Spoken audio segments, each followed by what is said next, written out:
Beleza. Bom, vamos encerrar essa apostila, então. Estou muito satisfeito, tá? Nós conseguimos, com esse esquema novo que nós montamos, de ter as 3 aulas online, isso daí causou um grande aproveitamento para a gente.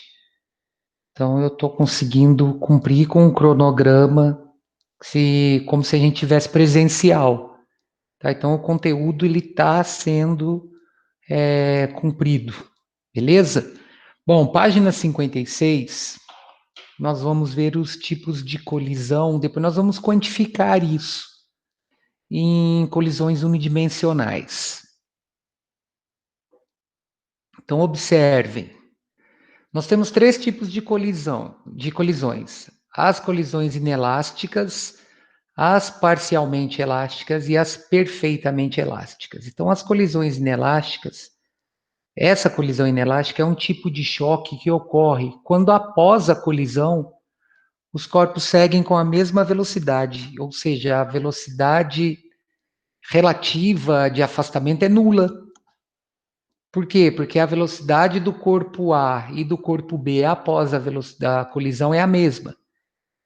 Então, nesse caso, se a velocidade após a colisão é a mesma, esses corpos permanecem unidos. Como a velocidade de afastamento entre os corpos é definida pela diferença entre a velocidade do corpo B com a velocidade do corpo A após a colisão, neste caso, essa velocidade de afastamento é nula. Portanto, em colisões inelásticas, o coeficiente de restituição vale zero. Aquela razão entre a velocidade de afastamento e a velocidade de aproximação vai dar um resultado igual a zero. É o exemplo da bola de basquete murcha. Se eu tiver uma bola de basquete vazia e tentar quicar essa bola no solo, ela não vai subir. Ela vai bater e ficar. Ela não conseguiu restituir a sua forma. Então, o exemplo que foi dado aí é o seguinte, ó. Quando um dublê pula sobre um carro, prendendo-se a ele, ambos passam a se movimentar com a mesma velocidade. Neste caso, podemos considerar a situação de uma colisão inelástica. Pode acontecer também de uma colisão traseira, né? Um carro se chocar com outro veículo que se encontra à frente, eles se deslocarem na mesma direção juntos, um carro prende no outro. Então, eu não tenho restituição na forma do corpo, eles passam a se movimentar junto, logo esse coeficiente de restituição vai ser nulo, porque a velocidade relativa de afastamento é zero. Vamos para o segundo caso, colisões parcialmente elásticas. As colisões parcialmente elásticas referem-se a um tipo de choque que ocorre quando, após a colisão, os corpos seguem com velocidades diferentes. Então, a velocidade do corpo B após a colisão vai ser diferente da velocidade do corpo A após essa mesma colisão. E o coeficiente de restituição nesse tipo de choque fica compreendido entre 0 e 1. Por que entre 0 e 1? Porque no momento, por exemplo, no caso da bola de beisebol, em contato com o taco, no momento do contato entre a bola e o taco, eu vou ter parte da energia perdida em forma de onda sonora. Então, a velocidade de afastamento ela vai ser menor que a velocidade de aproximação. Como o coeficiente de restituição é a razão entre a velocidade de afastamento e a velocidade de aproximação, esse resultado vai estar entre 0 e 1. Por exemplo, a velocidade de afastamento é 4 e a velocidade relativa de aproximação é 5. Então, vou ter 4/5. O resultado dessa divisão dá 0,8 para o coeficiente de restituição. É um número compreendido entre 0 e 1. Neste caso, ele não é nem 0, nem 1. Ele está entre esses valores. Então, durante uma tacada em um jogo de beisebol, parte da energia cinética do sistema se perde na colisão. Podemos perceber isso porque a tacada provoca a produção de energia sonora. Tá? A bolinha se restitui totalmente? Sim, ela se restitui. mas eu tenho variação na velocidade. Então, o formato da bolinha continua o mesmo. Eu tenho a perda aqui na velocidade, em relação à velocidade de afastamento. O choque vai produzir som, esse som ele vai ter uma determinada energia que não vai continuar depois desse choque, tá? E o último caso de colisões perfeitamente elásticas. É o tipo de choque que ocorre quando, após a colisão, os corpos seguem com velocidades diferentes, eles vão ter valores de velocidades diferentes, e o sistema não perde energia cinética, certo? O simples fato de dois corpos se chocarem e depois eles mudarem o sentido de suas velocidades, mesmo mantendo o módulo de suas velocidades, já determina essas velocidades diferentes. Velocidade é grandeza vetorial, ela depende da direção de sentido.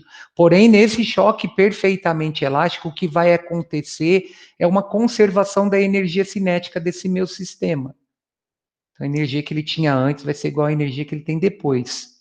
Com isso, o coeficiente de restituição nesse tipo de choque vale exatamente 1.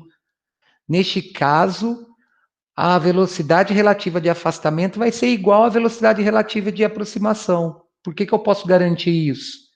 Porque eu tive conservação da energia cinética do sistema. Olha lá, ó. Em um pêndulo de Newton, podemos observar inúmeras colisões nas quais as esferas retornam para alturas muito próximas às iniciais. É lógico que eu vou ter perda, né?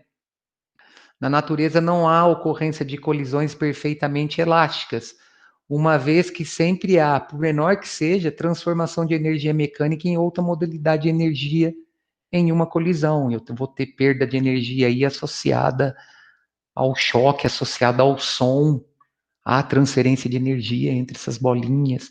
Mas a ideia é que ela sempre vai alcançar a mesma altura após o choque da bolinha da direita, transferindo essa energia para a bolinha da esquerda.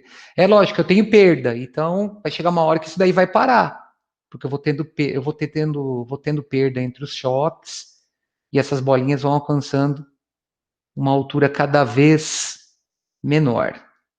Beleza? Vamos quantificar isso então. Vamos jogar isso para a ideia de equações, para cálculos. Então, considere dois corpos A e B com massas, o MA, o corpo A 10 kg, o corpo B 5, com velocidades antes do choque, o corpo A de 10 metros por segundo, o corpo B de menos 10 metros por segundo. Observem que as velocidades têm mesmo módulo, porém, sentidos contrários. Isso não significa que na hora que eles se chocarem, eles vão voltar com a mesma velocidade em sentidos contrários. Por quê? Porque eu tenho a massa do corpo envolvida. Então, considerando a quantidade de movimento individual do corpo A e do corpo B, as suas quantidades de movimentos individuais são diferentes. No sistema, ela se conserva antes e depois, tá? Então, considerando que o sistema formado pelas duas esferas é isolado, ou seja, a quantidade de movimento se conserva. Aí, o que eu faço? Se essa quantidade de movimento se conserva, a quantidade de movimento antes do choque, que é MAVA mais MBVB, vai ser igual à quantidade de movimento depois do choque. MAVA' mais MBVB'. Porém, o que acontece? Eu quero essas velocidades, né? Após o choque. E, tendo uma única equação, eu não consigo calcular essas velocidades. Porque nessa relação que eu vou ter, representada por essa equação aqui, substituindo as respectivas massas e as velocidades dos corpos A e B, eu vou chegar numa equação com duas incógnitas numa única equação. Eu não consigo resolver isso.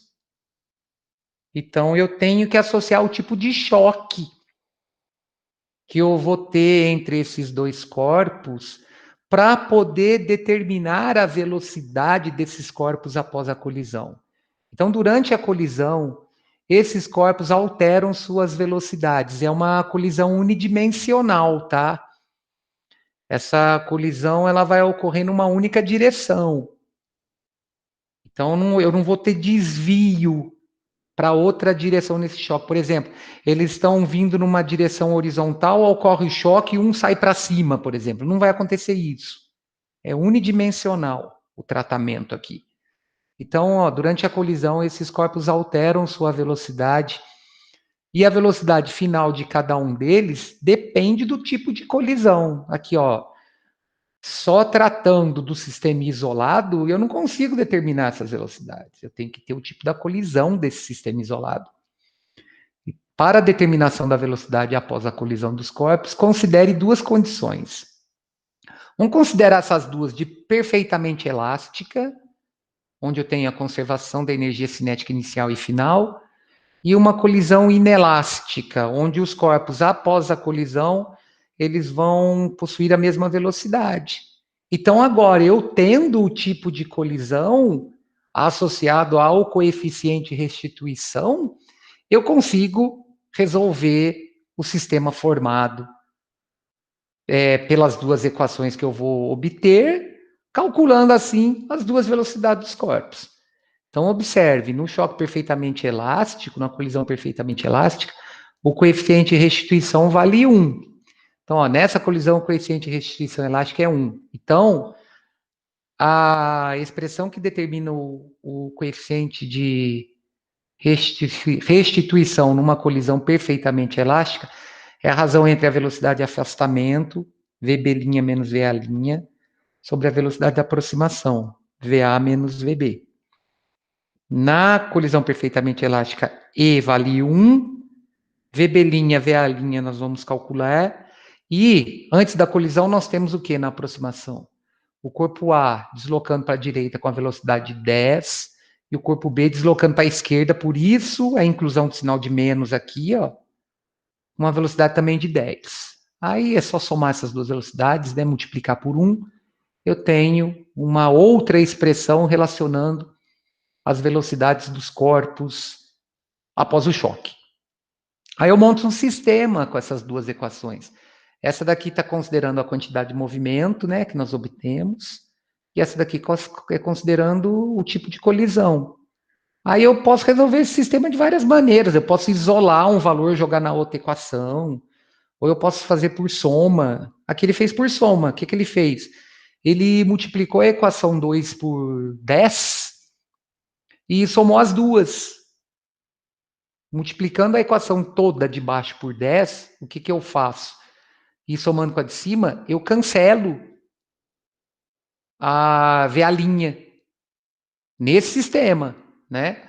Então, ó, multiplicando por 10 e somando com a de cima, 10 VA' vai subtrair com 10 VA' aqui de baixo, né? Porque estou somando dois valores simétricos. Então, vou ter 5 VB' mais 10 VB', 15 VB', e a soma desses termos independentes aqui, ó, 50 mais 200, 250. Aí é só dividir 250 por 15, eu vou ter uma dízima, lógico, faz a aproximação, 16,67 metros por segundo. Aí como é que eu calculo a velocidade do corpo A após o choque? Eu substituo numa das duas equações, de preferência na mais fácil. Tá? Qual que é a mais fácil aqui? A equação 2. É só jogar 16,67 aqui, passar para o segundo membro, subtraindo, depois multiplicar tudo por menos 1. Correto? Porque eu não quero menos VA', eu quero VA'. Aí, qual que é a conclusão que a gente chega para a velocidade VB' igual a 16,67 metros por segundo e a velocidade VA' igual a 3,33 metros por segundo com sinal de menos, ou seja, menos 3,33. É que eles inverteram o sentido de movimento. O corpo A que estava deslocando para a direita, após o choque, passou a se deslocar para a esquerda, e o corpo B que estava deslocando para a esquerda, após o choque, passou a se deslocar para a direita.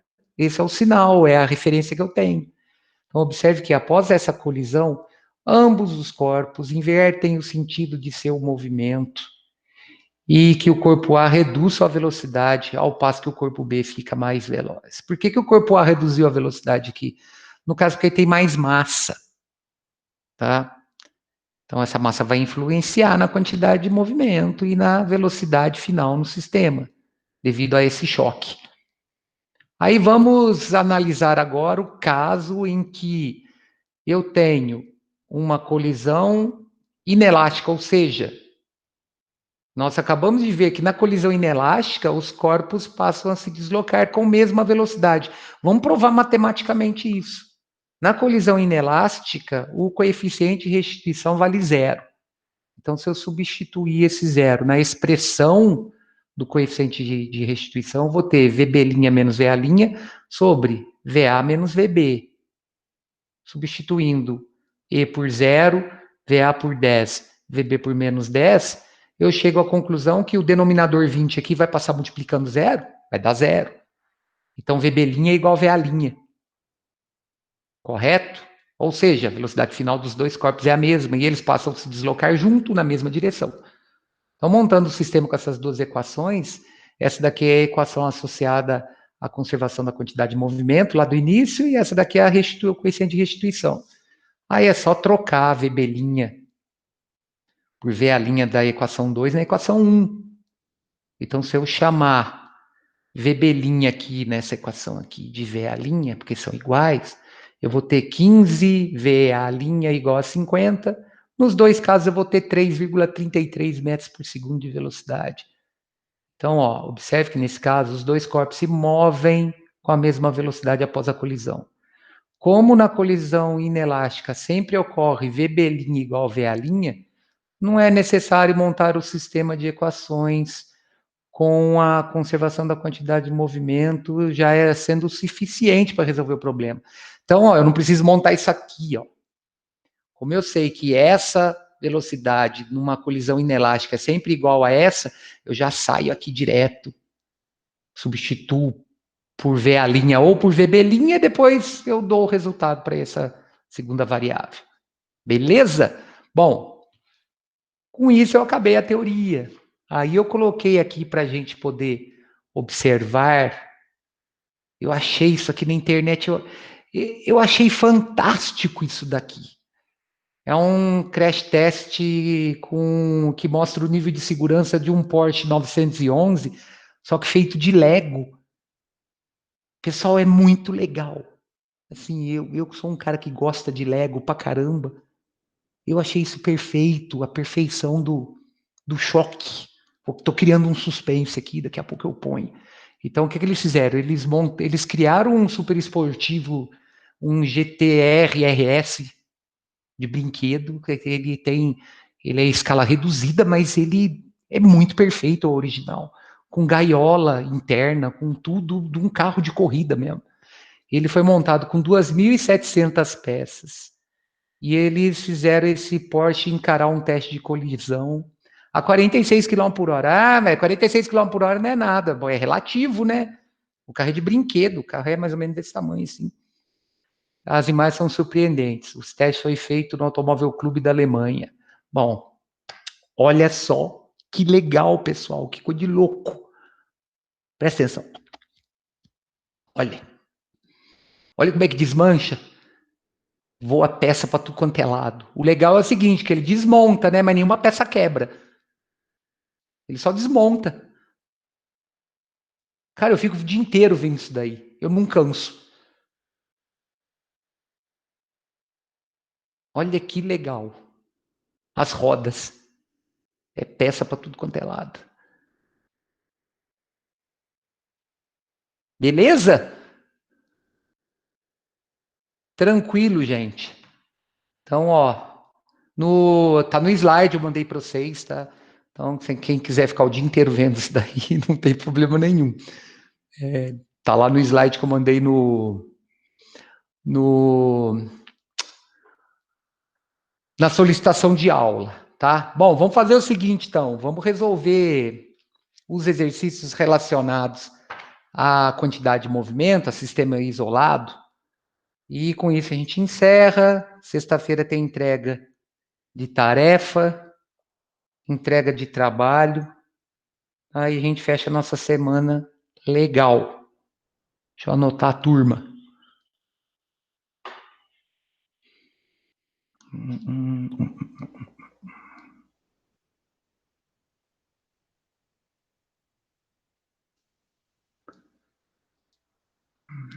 Só um minutinho, gente.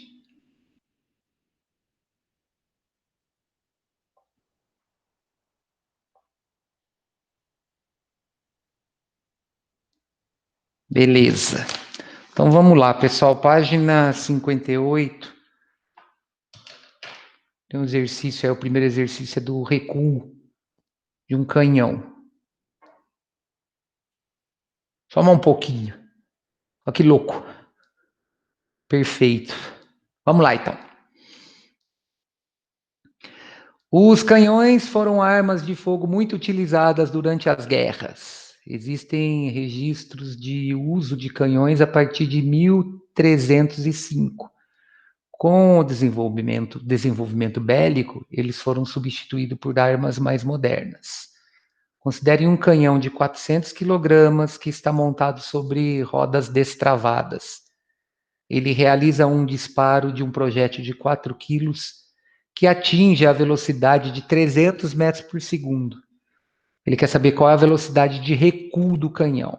Então, eu vou considerar que existe uma conservação na quantidade de movimento nesse sistema. Então, a quantidade de movimento inicial, que é zero, está tudo parado, vai ser igual à quantidade de movimento final, que vai relacionar a massa do canhão, a velocidade de recuo dele, a massa do projétil com a velocidade no qual ela foi disparada. Beleza? Então, observe. A quantidade de movimento inicial é igual à quantidade de movimento final. Quem que é essa quantidade de movimento final? É a quantidade de movimento do canhão mais a quantidade de movimento do projétil. Certo? Antes do disparo, está tudo parado. Apesar de ter massa do canhão e massa da bala, eu não tenho velocidade. Então, antes do disparo, a quantidade de movimento inicial é nula. Aqui, 400 é a massa do canhão vezes a velocidade dele. 4 é a massa da bala vezes a velocidade no qual ela foi disparada. Então, resolvendo essa equação do primeiro grau, eu tenho que passar 1.200 para o segundo membro. Ele passa negativo, porque a propriedade aqui é reflexiva, né? Se zero é igual a essa soma é igual a zero. Então, 400 VC vai ser igual a 1.200. A velocidade de recuo do canhão é de 3 metros por segundo. Ou a velocidade do canhão é de menos 3 metros por segundo. Beleza? O sinal de menos aí está indicando esse recuo. Tá aí. 2. Um peixe de massa 0,8 kg nada para a esquerda, esse amarelinho aqui, ó, com velocidade de 4 metros por segundo. Quando é surpreendido por seu predador de massa 4 kg, que nada para a direita com velocidade de 0,8 metros por segundo. O predador engole o peixe menor. Qual a velocidade do peixe maior imediatamente após o peixe menor ter sido engolido? Desconsidere as forças resistivas. Ou seja, se eu vou desconsiderar as forças resistivas, o sistema é conservativo. O peixe grande engoliu o peixe pequeno. Então, depois disso, os dois saem com a mesma velocidade. Certo? Então, olha lá, ó. A quantidade de movimento inicial é igual à quantidade de movimento final. Neste caso, a quantidade de movimento inicial é a inicial do peixe grande mais a quantidade de movimento inicial do peixe pequeno. Isso tem que ser igual à quantidade de movimento final do peixe grande mais a quantidade de movimento final do peixe pequeno. Então, ó, nesse primeiro membro aqui, M maiúsculo é a massa do grandão, V0 maiúsculo é a massa dele, é a velocidade dele, M minúsculo é a massa do amarelinho com a velocidade inicial dele. As massas continuam as mesmas, e o que que muda no segundo membro? O peixe grande engoliu o pequeno, então eles vão sair com a mesma velocidade, um vivo, outro morto. Tranquilo? Então vejam, 4 é a massa do grande, 0,8 é a velocidade dele. 0,8 é a massa do pequeno e menos 4 é a velocidade dele. Por quê? Porque ele está deslocando para a esquerda. Então tem que levar em consideração o sinal da velocidade. Tudo isso é igual a 4V, né, a massa do grande vezes a velocidade após ele engolir o pequeno. e 0,8V, que é a massa do pequeno, e a velocidade dele engolido, que é a mesma. Então, o legal aqui é o seguinte, eu vou ter aqui, ó, 3,2 menos 3,2 como resultado desses dois produtos. Então, 4,8V vai ser igual a zero. Ou seja, na hora que o peixe grande engole, o peixe pequeno ele para. Porque o peixe pequeno tinha muita velocidade. Certo? Apesar do peixe grande ter mais massa, o peixe pequeno tinha mais velocidade relacionada à massa pequena dele. Então, as quantidades de movimento antes eram as mesmas. Então, após ele engolir o peixe pequeno, o sistema parou. Tranquilo? Exercício 3. Um bloco de 1.200 quilogramas e um bloco de 1,200 kg, não, 1,2 kg e um bloco de 1,8 kg estão inicialmente em repouso sobre uma superfície sem atrito. Quando a mola que une os dois blocos é comprimida e em seguida solta, o bloco de 1,2 kg move-se com velocidade de 2 metros por segundo. Está indicado aqui, ó. Ele move para a direita, ele se desloca para a direita com a velocidade de 2 metros por segundo. Qual é o módulo da velocidade do bloco de 1,2 kg depois que a mola é solta? Bom, ele quer o módulo da velocidade. No cálculo nosso, o resultado vai ser negativo. Certo? Devido à direção no qual, a direção em sentido na qual esse bloco de 1,2 kg vai se deslocar. Eu tenho um princípio da conservação da quantidade de movimento. Por que eu posso afirmar isso? Eu não tenho atrito. Então, esse sistema isolado, ele é um sistema conservativo, tá? Devido à superfície não causar atrito com os corpos. O cálculo vai sair naturalmente negativo, ele tem que sair naturalmente negativo. Os valores nós vamos substituir, nós vamos obter uma expressão numérica que vai dar um resultado negativo. Mas como ele quer o módulo, eu vou considerar apenas o valor numérico, tá? Então, o que eu tenho aqui? Eu tenho uma quantidade de movimento antes, igual uma quantidade de movimento depois. Então, antes da mola ser solta, os dois corpos estavam em repouso e a quantidade de movimento do sistema era zero. Então, a quantidade de movimento inicial desse sistema é zero. Para facilitar, vamos chamar o bloco de A o bloco de massa 1,2 kg e de B o bloco de 1,8 kg. Então, pelo princípio da conservação da quantidade de movimento, nós temos que essa quantidade de movimento inicial é igual à quantidade de movimento final, a quantidade de movimento inicial é zero, e a final é a quantidade de movimento de A mais a quantidade de movimento de B. Beleza? Olha lá, 1,2 kg vezes VA, a velocidade que eu quero, 1,8 kg vezes a velocidade 2 que ele adquiriu após a mola ser solta. Olha lá, falei que naturalmente o resultado sai negativo. Eu tenho que jogar 3,6, que é o resultado desse produto, para o segundo membro. Então, se eu jogo esse resultado para o segundo membro, ele vai com sinal trocado. Então, eu vou ter 3,6 negativo dividido por 1,2, eu tenho uma velocidade de menos 3 metros por segundo, que em módulo é a letra A. Beleza? Olha lá, ó. Resolvido mais um. Vamos para o 4, que segue a mesma ideia. Duas esferas A e B movem-se em sentidos opostos sobre uma superfície horizontal sem atrito. Então, é um sistema conservativo. A esfera A move-se para a direita com velocidade de 8 metros por segundo e a esfera B move-se para a esquerda com velocidade de 4 metros por segundo.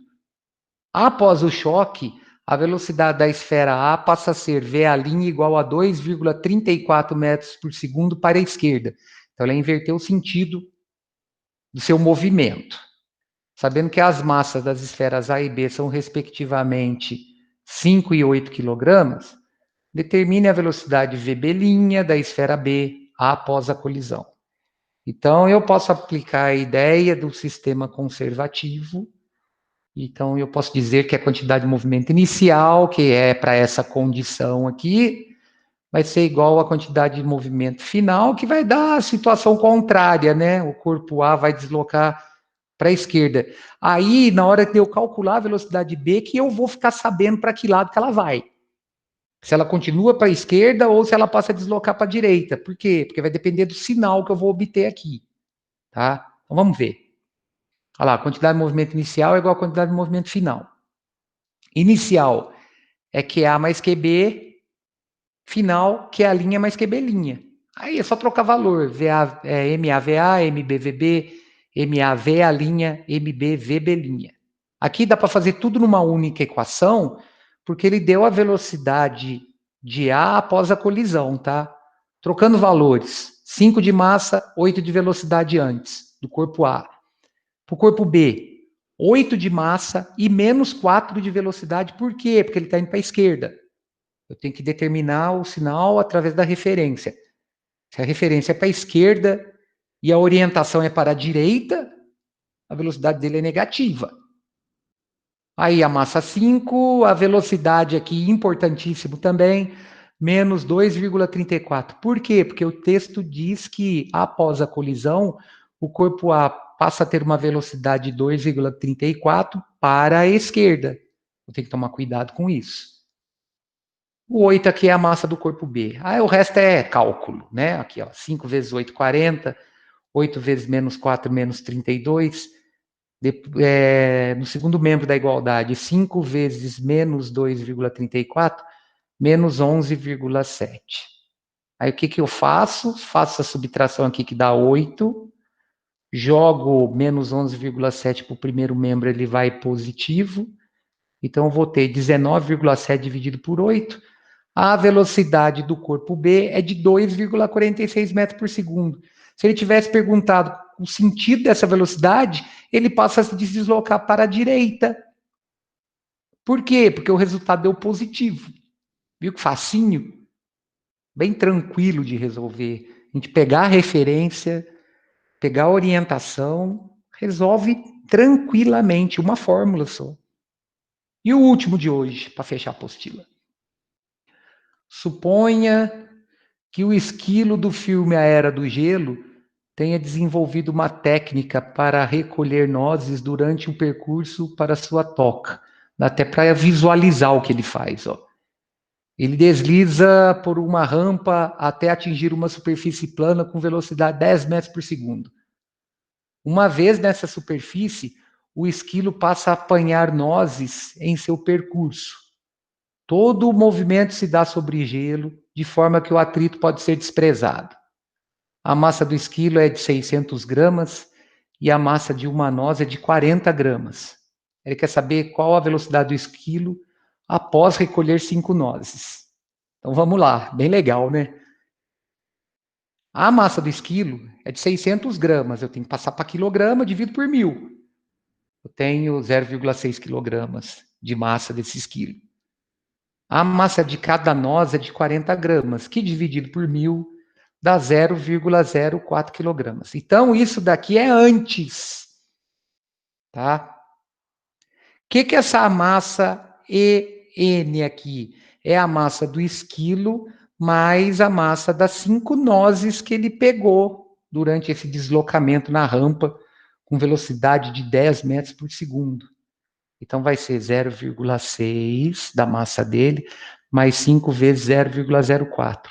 Dá 0,2 isso aqui, né? Então, a massa do sistema formado entre esse esquilo e as nozes que ele pegou é de 0,8 kg. Aí, o que eu faço? O sistema é conservativo. A rampa não tem atrito, então a quantidade de movimento inicial vai ser igual à quantidade de movimento final. Quem que é a quantidade de movimento inicial? É associada só ao esquilo, certo? A final é associada ao sistema, esquilo-nozes. Então, eu tenho a massa do esquilo vezes a velocidade dele antes, a massa do sistema vezes a velocidade dele depois. 0,6 vezes 10 igual a 0,08V. Então, isso daqui, ó, o resultado desse produto aqui, dá 6, correto? 6 dividido por 0,8, 7,5 metros por segundo, após ele recolher essas 5 nozes. E aumentou a massa, né? Aumentou a massa associada ao sistema, a velocidade reduziu, eu tenho conservação. Aí, na letra B, ele quer que calcule a variação da energia cinética do conjunto formado pelo esquilo e pelas nozes entre o início e o fim da coleta das nozes. Então, no início, a energia cinética, a variação da energia cinética vai ser a energia cinética final menos a energia cinética inicial. A energia cinética final relaciona a massa do sistema pela velocidade que ele adquiriu, que nós calculamos aqui em cima, dividido por 2. E a energia cinética inicial é a massa do esquilo vezes a velocidade dele após sair da rampa, dividido por 2. Aí é só trocar valor, ó. 0,8 que nós calculamos, 7,5 da letra A, dividido por 2, menos 0,6, que é a massa do esquilo, vezes 10, que é a velocidade que ele tinha, dividido por 2. O resultado dessa divisão aqui dá 22,5. E o dessa daqui dá 30. Então, ele teve uma variação de menos 7,5 joules em sua energia cinética. Ele perdeu energia. O sistema ganhou massa, ele perdeu energia no final. Beleza, gente? Tranquilão? Bom, o que eu quero? Vocês façam para mim. Tem uma sugestão de atividades aqui, além do trabalho, que são as questões de 14 a 22, da seção Hora de Estudo, páginas 62 a 64. Isso daí é para fechar a apostila, tá? Então, exercícios de 14 a 22, 62 a 64. Fecha a nossa apostila. Semana que vem a gente já começa um volume novo, volume 4. E a gente vai conseguir encerrar isso tranquilamente. Então, a data de entrega é dia 25, tá? Cuidado com o lance de entrega, da data de entrega do trabalho. Eu não vou prorrogar a data de entrega de trabalho. São 30 pontos, então cuidado com esses pontos. Perder 30 pontos assim de bobeira não é legal, tá? Então eu fico no aguardo sexta-feira das atividades e do trabalho de vocês. Semana que vem vocês podem ficar tranquilo que eu já vou entregar essa nota toda para vocês. Beleza, gente? Então é isso hoje. Obrigado aí pela presença de todos. Segunda-feira nós estamos aí firme. Bom resto de semana, bom final de semana para todo mundo. Se cuidem e até segunda, pessoal. Um abração. Tudo de bom para vocês. Tchau, professor. Tchau, Falou, professor. gente. Para você também. Um abraço, gente. Tudo de bom aí.